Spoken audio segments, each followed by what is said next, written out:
naman sa barkada, doon kita unang nakita. Sa sobrang ganda ng iyong ngiti, puso ko'y biglang napasa iyo. At nung nagtagpo ang ating mga mata, sa paralan biglang napatulala. Bawat kilos mo'y kahirap tingnan, ako'y nahihiya, di alam ang dahilan.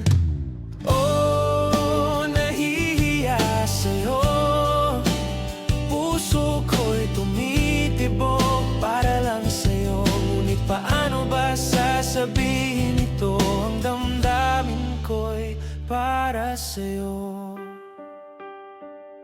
Sa bawat araw na tayo'y nagkikita, parang sinasadya ng tadhana. Gusto ko sanang magsabi ng totoo, ngunit lagi na lang nauunahan ang takot ko.